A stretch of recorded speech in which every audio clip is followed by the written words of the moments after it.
Iran के परमाणु अड्डों पर अब अमेरिका ने प्रहार किया है। बड़ी खबर आप तक पहुंचा रहे हैं। ईरान और इजराइल के हमले में अब सीधा ये जो युद्ध चल रहा है उसमें अब सीधे अमेरिका की एंट्री हो चुकी है। ऐसे में नतांज फोर्डो में तबाही मच गई है। इस्फहान पूरी तरीके से जल उठा है। इजराइल के साथ अमेरिका खुलकर मैदान में आ गया है। इस्लामी कट्टरता पर अब सीधा वार भी शुरू कर दिया गया है। आप तक बड़ी खबर पहुंचा रहे हैं। ईरान और इजराइल के युद्ध में अब सीधे अमेरिका ने एंट्री ले ली है। अमेरिका ने तीन ठिकानों पर हमला किया है। बड़ी खबर आप तक पहुंचा रहे हैं। नतांज फोर्डो में तबाही मची है। इस्फहान जल उठा है। इजराइल के साथ अमेरिका खुलकर मैदान में। इस्लामी कट्टरपंथता पर भी अब सीधा वार शुरू हो गया है। अमेरिका ने ईरान के 3 न्यूक्लियर ठिकानों पर हमला किया है। फोर्डो, नतांज, इस्फहान पर अमेरिका ने सीधा हमला किया है। अब तक बड़ी खबर पहुंचा रहे हैं। ईरान और इजराइल के बीच लगातार युद्ध जारी है और अब ऐसे में अमेरिका ने सीधी इसमें एंट्री ले ली और अमेरिका ने ईरान के परमाणु अड्डों पर हमला किया है। ईरान के परमाणु अड्डों पर हमला किया गया है। नतांज फोर्डो में तबाही मची है। साथ ही इस्फहान जल उठा है। इजराइल के साथ अमेरिका खुलकर मैदान में आ चुका है। ये बड़ी खबर आप तक पहुंचा रहे हैं। इस्लामी कट्टरता पर अब सीधा वार शुरू हो गया है। अमेरिका ने ईरान के 3 न्यूक्लियर ठिकानों को निशाना बनाया है और हमला किया है। ये बड़ी और अहम खबर आपको बता रहे हैं कि कई दिनों से युद्ध जारी है और ऐसे में अनुमान लगाया जा रहा था कि क्या अमेरिका इस युद्ध में अमेरिका की क्या भूमिका रहेगी और अब ऐसे में अमेरिका ने ईरान के 3 ठिकानों पर हमला किया। ईरान के 3 परमाणु अड्डों पर अमेरिका ने प्रहार किया है। नतांज फोर्डो में तबाही मची हुई है। इस्फहान जल उठा है। इजराइल के साथ अमेरिका खुलकर मैदान में आ चुका है। ये बड़ी खबर आप तक पहुंचा रही है। इस्लामी कट्टरता पर अब सीधा वार शुरू हो गया है। अमेरिका ने ईरान के 3 न्यूक्लियर ठिकानों को निशाना बनाया है। फोर्डो, नतांज और इस्फहान पर अमेरिका ने हमला किया है। ईरान इजराइल के बीच चले युद्ध में अब अमेरिका ने भी सीधी एंट्री कर ली है। अमेरिका के राष्ट्रपति डोनाल्ड ट्रंप ने ईरान पर जबरदस्त हमला किया। अमेरिकी वायुसेना ने ईरान के 3 परमाणु ठिकानों फोर्डो, नतांज और इस्फहान पर जबरदस्त हमला किया है। ट्रंप ने एक्स पर पोस्ट करते हुए लिखा, हमारे वीर पायलट सफलतापूर्वक मिशन को अंजाम देकर सुरक्षित लौट आए। सबसे ज्यादा बम फोर्डो पर गिराए गए। अमेरिकी राष्ट्रपति डोनाल्ड ट्रंप ने ट्वीट करते हुए लिखा कि हमने ईरान में 3 परमाणु स्थलों पर अपना बहुत ही सफल हमला पूरा कर दिया है, जिसमें फोर्डो, नतांज और इस्फहान शामिल है। सभी विमान अब ईरान के हवाई क्षेत्र से बाहर है। प्राथमिक स्थल फोर्डो पर बमों का पूरा पेलोड गिराया गया। सभी विमान सुरक्षित रूप से अपने घर की ओर अब आ गए हैं। हमारे महान अमेरिकी योद्धाओं को बधाई है। दुनिया में कोई और सेना नहीं है जो ऐसा कर सकती है।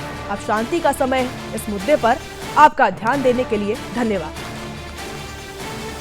ये बड़ी खबर आप तक पहुंचा रहे हैं। अब ईरान और इजराइल के युद्ध के बीच अमेरिका आ चुका है और अमेरिका ने 3 ठिकानों पर हमला बोला। तो ये बड़ी और अहम खबर आप तक पहुंचा रहे हैं। लगातार युद्ध जारी है और ऐसे में अब अमेरिका कूद पड़ा। अमेरिका ने 3 ठिकानों पर हमला किया है। ईरान के 3 परमाणु ठिकानों पर हमला बोला है। बड़ी खबर आप तक पहुंचा रहे हैं। अब देख सकते हैं किस तरीके से धमाके हुए हैं।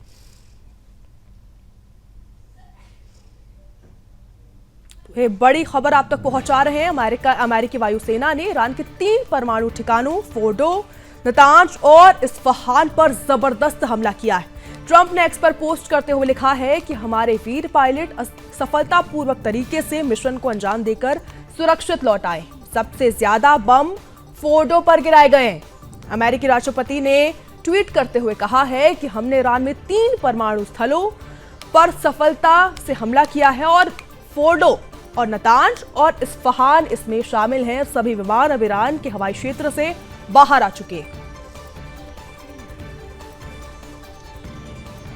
तो ये बड़ी और खबर हम आप तक पहुंचा रहे हैं। इजराइल और ईरान के युद्ध में अब सीधे अमेरिका आ चुका है और ऐसे में अमेरिका ने 3 ठिकानों को निशाना बनाया है, 3 ठिकानों पर हमला किया है।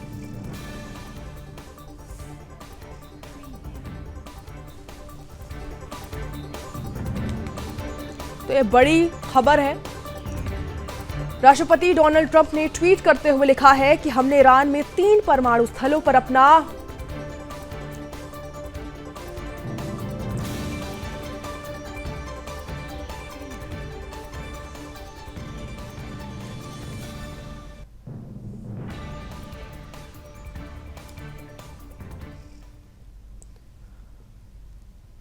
अब हमारे साथ सिद्धांत सिंह जी जुड़ चुके हैं।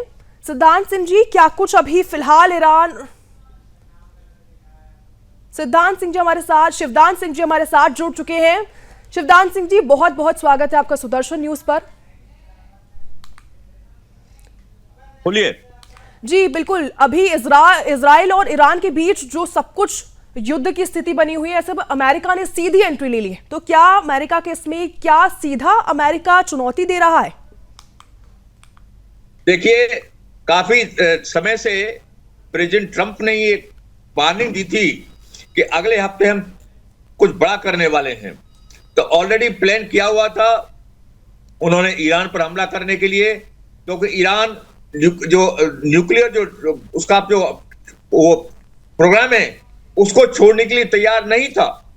इसलिए अमेरिका ने खासकर उसके न्यूक्लियर जो इंस्टॉलेशंस हैं उनको बर्बाद करने के लिए यह कदम उठाया है और उसका इरादा यही है कि जिससे कि एशिया में ईरान जो है न्यूक्लियर कैपेबिलिटी लेकर के अपने आप को यहां पर और आतंक फैलाने की कोशिश ना करे।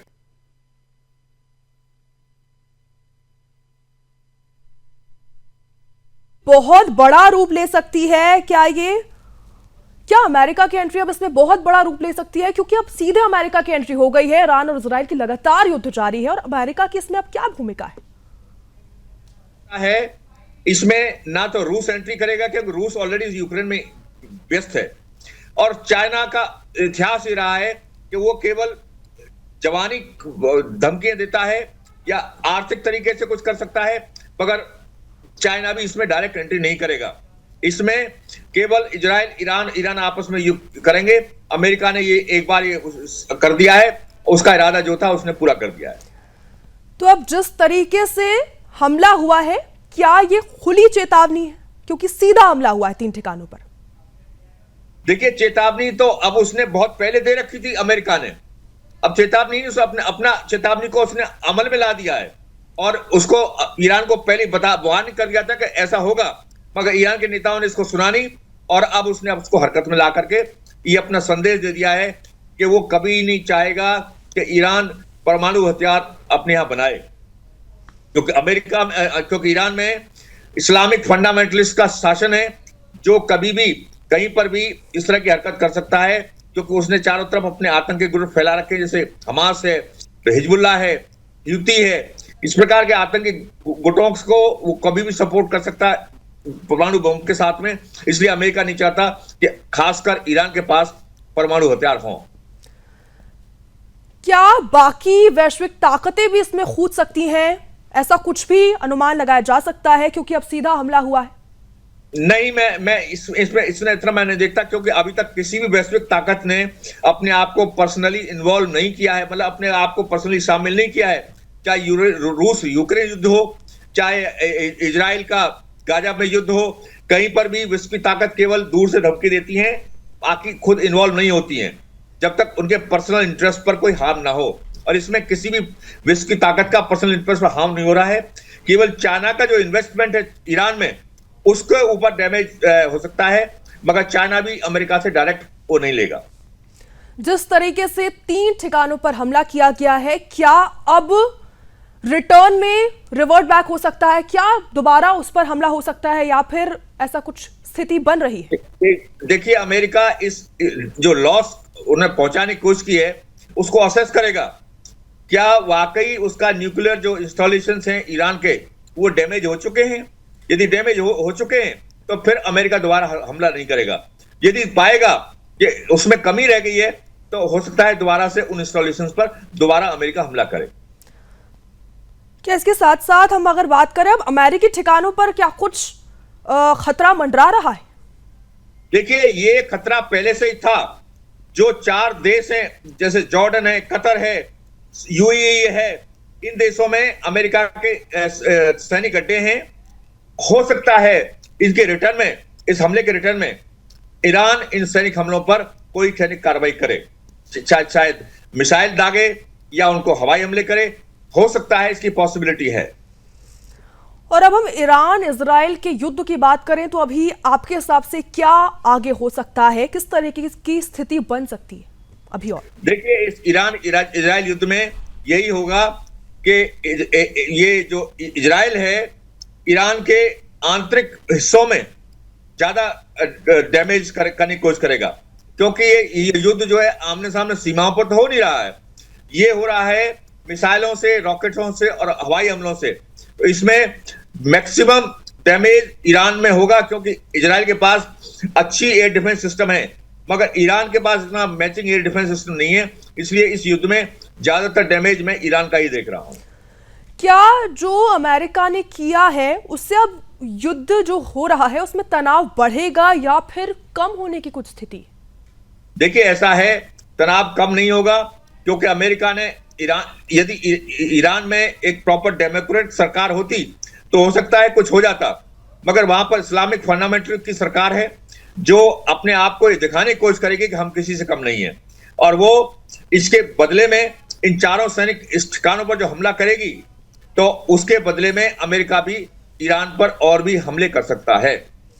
क्या अब ये जो युद्ध है ये ईरान और इजराइल के बीच नहीं रहा बल्कि बड़ी महाशक्तियों के बीच अब ये युद्ध आ चुका है? क्या हम ऐसा माने? देखिए, ऐसा है, ये युद्ध पहले से ही अमेरिका जो इस युद्ध में इजराइल का सपोर्ट कर रहा था, अमेरिका के सपोर्ट से इजराइल ने ईरान पर हमला पहला किया था और अभी शुरू से ही वो इस तरह के स्टेटमेंट दे रहा था जिससे को सपोर्ट पूरा इजराइल के साथ में था।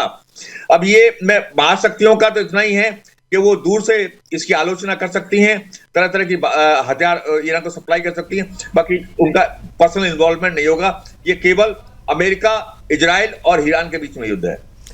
तो हम अभी शांति की स्थिति का हम अनुमान अभी नहीं लगा सकते क्योंकि अभी ये युद्ध लगातार कई दिनों से जारी है, तो अभी इसमें शांति की कोई उम्मीद नहीं है, कोई भी गुंजाइश उसमें नहीं है। यस, जब तक ये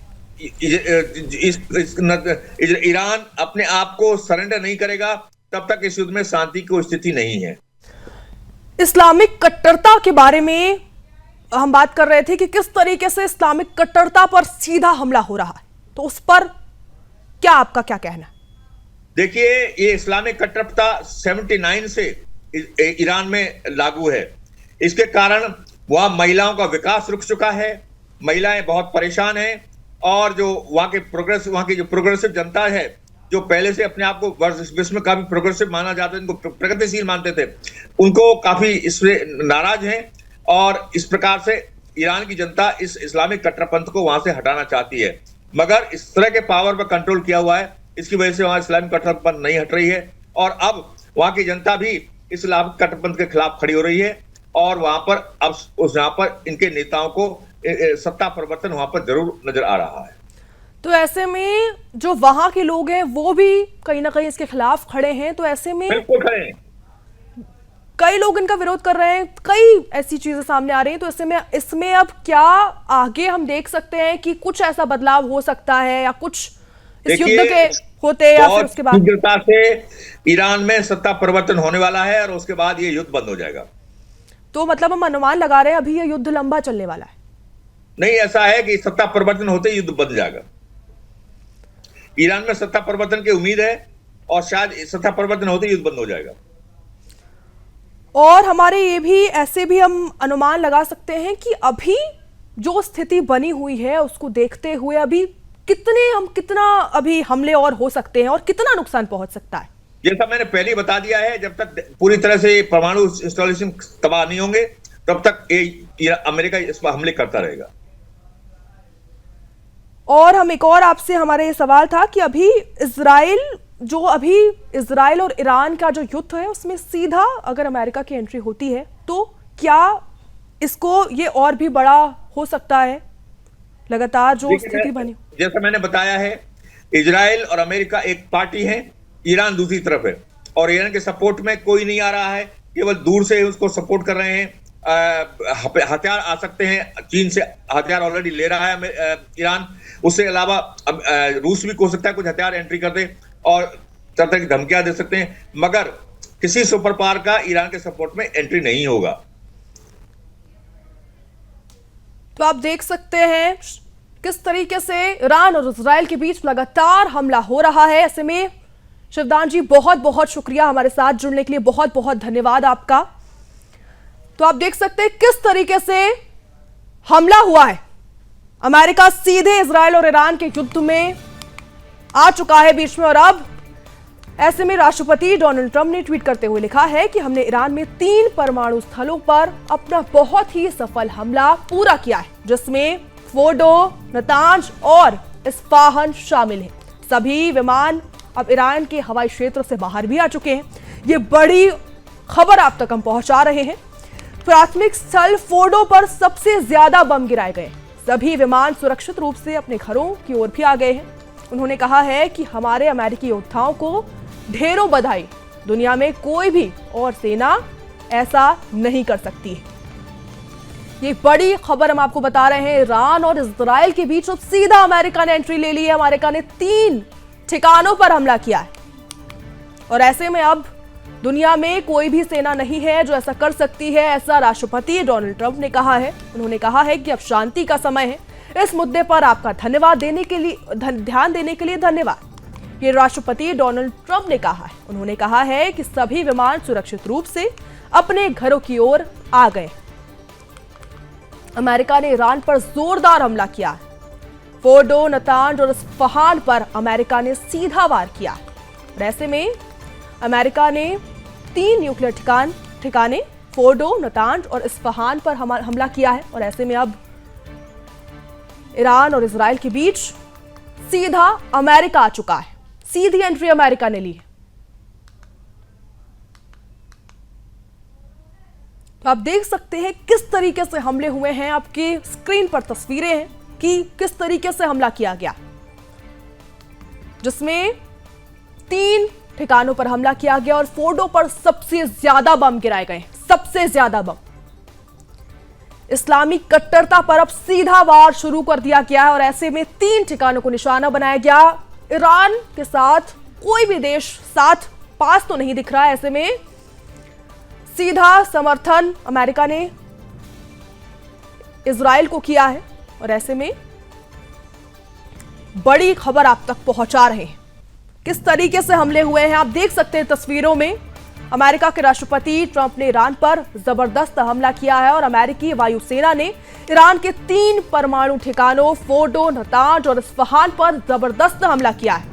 ट्रंप ने एक्स पर पोस्ट करते हुए लिखा है कि हमारे वीर पायलट सफलतापूर्वक मिशन को अंजाम देकर सुरक्षित अब लौट आए हैं। सबसे ज्यादा बम फोर्डो पर गिराए गए। अमेरिकी राष्ट्रपति ट्रंप ने ट्वीट करते हुए लिखा है कि हमने ईरान में 3 परमाणु स्थलों पर अपना बेहद सफलता से हमला पूरा किया है, जिसमें फोर्डो, नतांज और इस्फहान शामिल।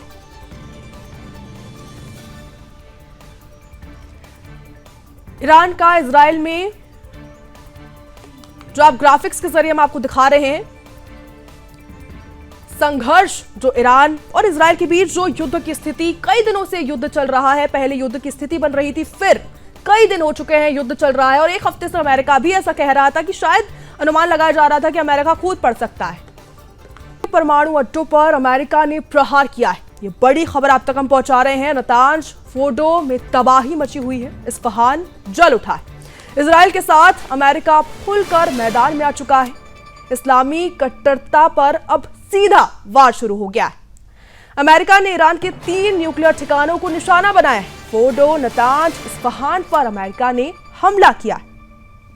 ये बड़ी खबर आप तक पहुंचा रहे हैं। ईरान और इजराइल के बीच कई दिनों से युद्ध चल रहा है और ऐसे में अब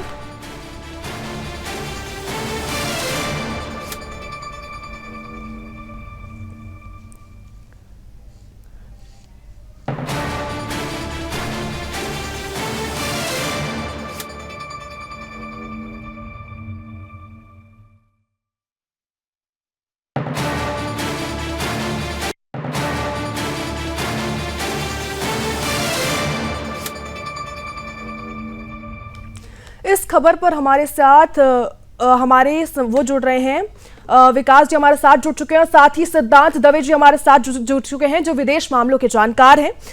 सबसे पहले सिद्धांत जी, मैं आपसे पूछना चाहूंगी सिद्धार्थ जी कि अभी जो अमेरिका सीधे तौर पर युद्ध में आ चुका है, बीच में आ चुका है, तो क्या ये सीधे तौर पर युद्ध में एंट्री हो चुकी है? नमस्कार, सुप्रभात, वंदे मातरम। मैं सुदर्शन न्यूज के दर्शकों को बताना चाहूंगा कि ये पहली बार हो रहा है, इतिहास में पहली बार हो रहा है कि United states full scale direct military attack में वो उतरा है। देखिए, 3 जनवरी 2020 को यूएस ड्रोन ने स्ट्राइक की थी, जिसमें जो ईरानियन जनरल हैं कासिम सुलेमानी, जो कि हेड थे कुड्स फोर्सेस के, जो आईआरजीसी है, इस्लामिक रिवोल्यूशनरी गार्ड कोर के, तो उसको ड्रोन अटैक में मार गिराया गया था। बगदाद इंटरनेशनल एयरपोर्ट पे हुआ था। उसके बाद जो अगर हम देखें तो कुछ एक साइबर अटैक्स भी हुए जो कोवर्ट एक्शंस थे, जिसमें स्टक्सनेट वायरस का यूज करके जो न्यूक्लियर फैसिलिटी थी उसको जो है डिस्टर्ब किया गया था। किंतु ये पहली बार हुआ है कि यूनाइटेड स्टेट्स ऑफ अमेरिका ये पहली बार डायरेक्ट मिलिट्री अटैक में उतरा है। और ये हम सभी को पता था, ये हम सभी देख रहे थे, तभी भी दिव्या जी यही बात कर रहे थे कि ऑब्जेक्टिव क्या है।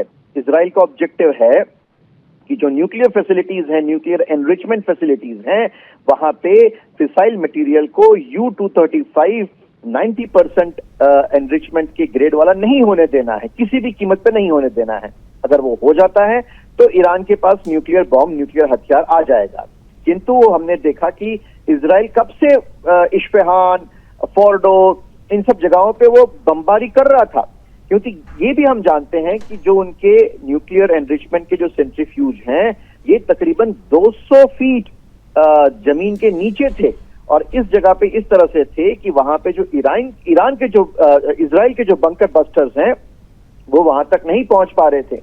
और हम ये तब से कह रहे थे कि ये B-2 बॉम्बर्स और B-2 बॉम्बर्स के साथ जो यूएस के बंकर बस्टर बॉम्ब्स हैं, जो विश्व में सिर्फ एकमात्र बंकर बस्टर हैं जो कि 200 फीट से भी नीचे जाकर वहां पे वो डेटोनेट होते हैं, बर्स्ट होते हैं। ये बहुत ही स्पेशलाइज्ड हथियार हैं। इसका एक का वजन मेरे ख्याल से 13,000 किलो से भी ज्यादा का वजन होता है और इसको केवल B-2 बॉम्बर ही लेके जा सकता है। तो ये तो होना ही था। किंतु देखिए, ये जो है ट्रंप भी कहीं ना कहीं छद्म युद्ध जो है वो नरेंद्र मोदी जी से सीख रहे हैं या सीखे हैं। उन्होंने क्या कहा? उन्होंने कहा कि मैं आपको 2 हफ्तों का टाइम देता हूं। तो विश्व में सभी को लगा कि चलो भाई, अभी जो है जो भी होगा, एक्शन होगा, वो जुलाई में होगा। और यहाँ पे उन्होंने कहा कि B-2 बॉम्बर जो है वो अभी सर्विस में जा रहा है, उसको जो है उसकी रिपेयर और मेंटेनेंस में जा रहा है गुआम बेस पे। और उसी समय देखिए, जब सब सोच रहे थे, ईरान भी सोच रहा होगा कि भाई अभी तो कुछ नहीं होगा, और ऐसे ही समय पे जैसे हमने मॉक ड्रिल कहा था कि मॉक ड्रिल होगी 7 तारीख को, और उसी समय ऑपरेशन सिंदूर हो उठा। तो इसी तरह से यूनाइटेड स्टेट्स ने भी हमला किया और जो उनकी न्यूक्लियर फैसिलिटी है उसको दिव्या जी नष्ट कर दिया है, ऐसा हम कह सकते हैं। जी बिल्कुल विकास जी, मैं आपसे पूछना चाहूंगी कि ईरान ये दावा कर रहा था कि पहले ही ठिकानों को खाली कर दिया गया था, तो इसमें कितनी सच्चाई?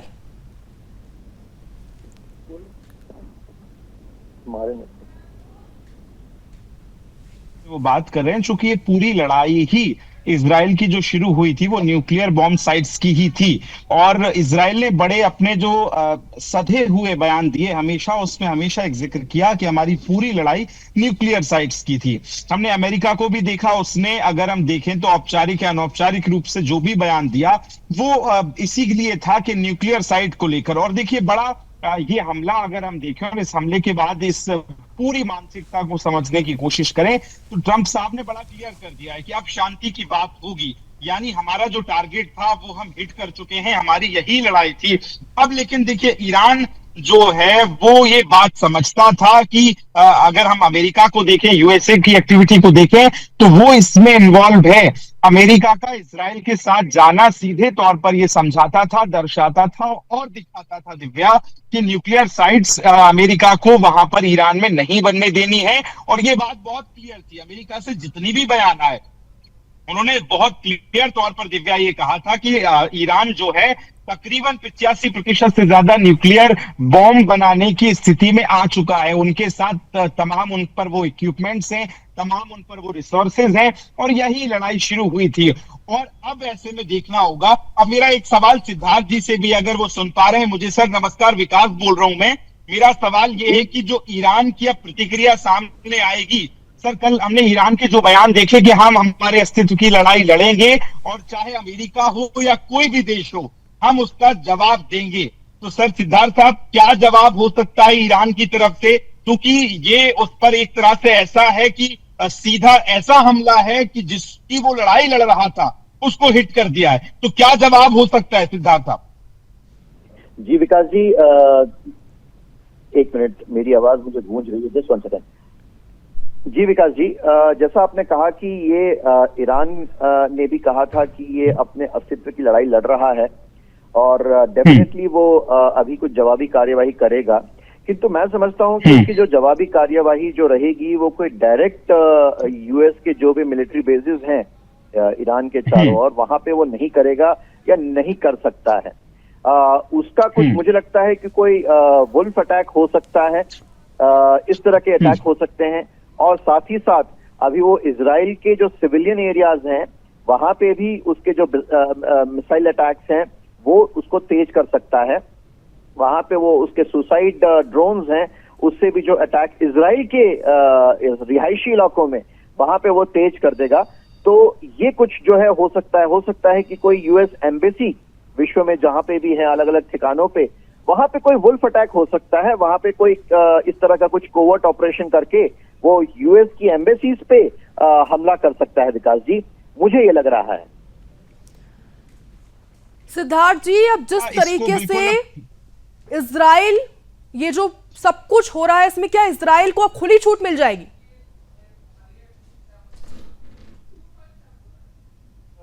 ओपन वॉर की सिचुएशन में रहा है इजराइल को, तो पहले से ही खुली छूट है। खुली छूट मतलब क्या, उसने तो एक पूरा it's like a war like situation from the side of Israel. तो इजराइल तो हमेशा से उसने एक ओपन स्टांस और फुल थ्रॉटल वॉर के ही स्टांस में वो चल रहा है। लेकिन सिद्धार्थ साहब एक सवाल और, जैसे आप कह रहे थे कि अब ईरान जो हमला करेगा वो बड़ा सिलेक्टिव होगा, बड़ा देखभाल के होगा, लेकिन सर इजराइल पर जब जो जवाब ईरान ने पहले भी दिए हैं तो हम देख रहे थे कि इजराइल जो हमला कर रहा था वो बड़ा सिलेक्टेड था, उसका टारगेट बड़ा निश्चित था कि न्यूक्लियर साइट्स पे करना है। लेकिन ईरान ने पहले भी हमने देखे जो हमले किए या तो अस्पताल पे किए या सिविलियंस इलाके में किए। तो ऐसे में अब मुझे लगता है कि और ज्यादा शक्ति के साथ बिना सोचे ईरान ये हमला करेगा, क्योंकि सिविलियंस को तो वो पहले से भी टारगेट कर रहा था। सर बिल्कुल विकास जी, जैसे ने बताया कि चाहे वो इजराइल हो चाहे वो यूनाइटेड स्टेट्स का, अभी जो रात में 1 बजे तकरीबन भारतीय समय के अनुसार 1 से 1.5 के बीच में यूएस B-2 बॉम्बर्स ने हमला किया। वो हमला कहां पे किया? क्या एक भी रिहायशी इलाकों पे किया? क्या नहीं। तो war objective of Israel US axis is very clear. वो नहीं चाहते कि ईरान जो उसकी न्यूक्लियर कैपेबिलिटी है, न्यूक्लियर वेपन कैपेबिलिटी है, उसके वो करीब पहुंचे। जैसे ही देखा कि उसके एनरिचमेंट हो रहा है, और वहां पे भी अटैक कहां पे हुआ, किसको नष्ट किया गया? इस्फहान और इसके अलावा जो नतांज है और फोर्डो, तो ये सारे के सारे न्यूक्लियर एनरिचमेंट साइट्स थे, ये कोई रिहायशी इलाके नहीं है। इसी के विपरीत में अगर आप देखेंगे तो ईरान का जो अटैक, ईरान का जो काउंटर अटैक रहा वो हॉस्पिटल्स पे रहा। वो बेरशेवा जो कि दक्षिण में आता है इजराइल के, उसके हॉस्पिटल पे उन्होंने अटैक किया है। इसके अलावा उन्होंने जो स्टॉक एक्सचेंज है वहां पे अटैक किया है ईरान ने। तो ये बहुत ही ज्यादा एक इस तरह का युद्ध हो रहा है जिसमें एक तरफ एक्सिस जो है, अब मैं इसको एक्सिस वर्ड यूज कर रहा हूं, बहुत सोच समझ के यूज कर रहा हूं, और शायद मीडिया में पहली बार इस शब्द का प्रयोग हो रहा है। मैं कह रहा हूं ये इजराइल यूएस एक्सिस है। तो इजराइल यूएस एक्सिस ने पहली बार जो है उनके सिर्फ न्यूक्लियर फैसिलिटीज पे ही अटैक किया है, किंतु अगर वो ये अटैक जारी रखता है तो इसका जो नतीजा है, मेरे ख्याल से जो बाकी मिलिट्री इंस्टॉलेशंस हैं, एयरपोर्ट्स हैं, ऑयल डेपोज हैं, ऑयल एक्सप्लोरेशन साइट्स हैं, वहां पे ईरान और ईरान के जो साइट्स हैं वहां पे इजराइल और यूएस का हमला हो सकता है। सिद्धार्थ जी बिल्कुल सिद्धार्थ जी, एक सवाल और मेरा, जो आप B2 बॉम्बर्स की बात कर रहे हैं, बहुत आसान अगर शब्दों में दर्शकों को ये बता पाएं कि ये क्या होते हैं और अमेरिका ने इनको ही क्यों चुना हिट करने के लिए, और न्यूक्लियर साइट्स पर किस तरह से इन्होंने हमला किया, उसका कितना प्रभावशील रहा और टारगेट हिट कितना रहा है, अगर ये भी समझा पाए सर। जी विकास जी। जी सिद्धार्थ जी। विकास जी, क्या आप मुझे सुन पा रहे हैं? हाँ, मुझे आवाज आ रही है सिद्धार्थ जी। जी विकास जी, जो B2 बॉम्बर्स हैं ये डीप पेनिट्रेशन और प्रिसिशन स्ट्राइक मिशंस के लिए उपयोग होते हैं, और ये जो है ये न्यूक्लियर ट्रायड, यानी कि ये न्यूक्लियर वेपन भी साथ में लेके जा सकते हैं। जैसे मैंने बताया कि इसका जो रोल है, ये स्ट्रेटेजिक स्टेल्थ बॉम्बर है। स्टेल्थ बॉम्बर मतलब क्या? ये कभी भी किसी भी रडार पे नहीं आते हैं। कोई भी देश अगर इसको डिटेक्ट भी करना चाहे तो इसके रडार सिस्टम पे ये नहीं आते हैं। इसके क्रू में 2 लोग होते हैं, एक पायलट होता है और एक मिशन कमांडर होता है, और ये इसका जो बेस है ये व्हाइटमैन एयरफोर्स बेस मिसूरी में ये रहा है। तो ये डिजाइनिंग इसकी इस तरह से होती है कि ये रडार एब्जॉर्बेंट मटेरियल से बना होता है, और इसको अगर आप देखें, मैं रिक्वेस्ट करूंगा दिव्या जी से और आपकी प्रोडक्शन टीम से कि ये B2 बॉम्बर्स अगर दिखा सकें इसका फुटेज या उसके पिक्चर्स, तो इसकी जो फ्लाइंग विंग डिजाइन है ये भी इस तरह से की जाती है कि ये जो रडार सिग्नेचर है इसको ये मिनिमाइज कर सकें, और जैसे मैंने पहले बताया कि ये पेनिट्रेट कर सकती है डेंस एनिमी एरिया में, और जो एनिमी डिफेंस है उसको ये पेनिट्रेट कर सकती है। और दूसरी विशेष बात, ये लॉन्ग रेंज यानी कि तकरीबन 11,000 किलोमीटर विदाउट रिफ्यूलिंग, बिना रिफ्यूल किए ये 11,000 किलोमीटर तक उड़ सकता है। इसकी ग्लोबल रीच है, और इसकी जो एरियल रिफ्यूलिंग के साथ ये इंटरकॉन्टिनेंटल रेंज इसकी बढ़ जाती है, और ये किसी भी देश में, किसी भी विश्व के किसी भी कोने में ये उड़ सकता है, जा सकता है विदाउट लैंडिंग। एक ही साथ आकाश में रहते हुए ये विदाउट नीचे लैंड किए विश्व के किसी भी कोने पे ये जा सकता है, अटैक कर सकता है। इसका जो पेलोड है, पेलोड का अर्थ ये है कि वो कितने वजन के बॉम्ब को लेके जा सकता है। तो मैं सुदर्शन न्यूज के दर्शकों को बताना चाहता हूं कि ये 18,000 किलोमीटर का, जो 18,000 किलोग्राम का ये जो बॉम्ब है इसको लेके जा सकता है। और विशेषता जैसे हमने बताया कि जो बंकर बस्टर बॉम्ब्स हैं, GBU-57 massive ordnance penetrator MOP से कहा जाता है, इसे ये लेकर उड़ सकता है। आप दोनों अमेरिका के बाद हम बात कर रहे थे, अमेरिका ने सीधी एंट्री ली, और अब सिद्धार्थ जी मैं आपसे सवाल करना चाहती हूं कि क्या ये युद्ध अब और भी बड़ा हो सकता है, क्योंकि अब अमेरिका की एंट्री हुई है, तो क्या ये और भी बड़ा रूप युद्ध ले सकता है?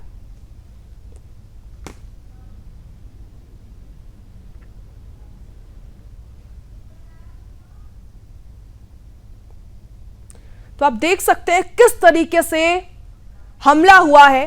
3 ठिकानों को निशाना बनाया गया अमेरिका की तरफ से, 3 ठिकानों को निशाना बनाया गया है। इजराइल के साथ अब अमेरिका खुलकर मैदान में उतर चुका है, और ऐसे में इस्फहान जो ठिकाना है वो पूरी तरीके से जल उठा है। तस्वीरें आप देख सकते हैं किस तरीके से उसको निशाना बनाया गया और हमला किया गया है। नतांज और फोर्डो में भी तबाही मची हुई है। फोर्डो को पर सबसे ज्यादा बम गिराए गए। फोर्डो, नतांज, इस्फहान ये 3 ठिकाने हैं जिन पर हमला किया गया है। परमाणु अड्डे हैं जिन पर हमला किया गया है। हालांकि ईरान ये दावा कर रहा है कि उससे पहले ही उसे खाली करा दिया गया था, हमले से पहले ही, लेकिन अब इसमें कितनी सच्चाई है ये हम अभी तक अनुमान ही सिर्फ लगाया जा सकता है इस बात पर। आपको बड़ी खबर आपको बता रहे हैं, फोर्डो पर हमला किया गया, सबसे ज्यादा नुकसान फोर्डो को पहुंचा है। हमारे साथ हमारे सहयोगी विकास जुड़ गए हैं इस खबर पर ज्यादा जानकारी के लिए। विकास जी, अब ये युद्ध कितना बड़ा हो सकता है, क्योंकि सीधे अमेरिका ने एंट्री ली है?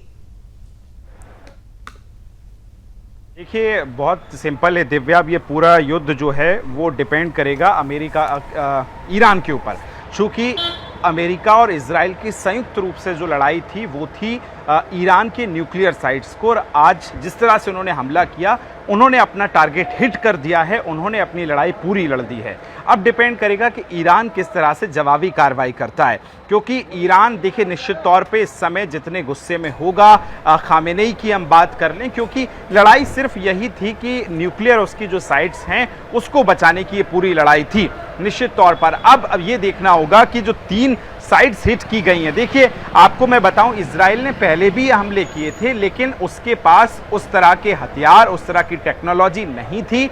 ये बात बड़ी सिंपल थी, क्योंकि इजराइल ने पहले भी ईरान के न्यूक्लियर साइट्स पे हमला करने की कोशिश की है, लेकिन वो सफलता नहीं मिली थी जो आज मिली है। लिहाजा इसीलिए डोनाल्ड ट्रंप, इसीलिए यूएसए ने साथ दिया इजराइल का, क्योंकि हम जानते हैं कि B-2 बॉम्बर्स वो बम हैं जो जमीन के भीतर पहले जाते हैं और फिर जमीन के भीतर जाकर ब्लास्ट करते हैं। यानी कि जो न्यूक्लियर प्लांट होता है वो निश्चित तौर पर देखिए सरफेस पे तो कोई देश रखेगा नहीं, तो वो सरफेस के बहुत अंदर होता है। और ये जो 3 साइट्स आप देख रहे हैं, जिसका भी जिक्र आप दिव्या कर रही थी, ये बहुत महत्वपूर्ण है। इन तीनों साइट्स पर हम सबसे पहले अगर फोर्डो अनरिचमेंट प्लांट की बात करें, इसकी क्या स्पेशलाइजेशन है वो आपको बताता हूं। देखिए, नतांज जिले के बाद ईरान का दूसरा सबसे बड़ा यूरेनियम प्यूरिफिकेशन प्लांट है ये, जिसको टारगेट किया गया। ईरान की एक पहाड़ी में 295 फीट यानी लगभग 90 मीटर की गहराई में मौजूद है। यदि 90 मीटर की गहराई में कोई टारगेट हिट किया गया है, तो आप दिव्या सोच सकती हैं कि कितना एक्यूरेट टारगेट होगा और कितना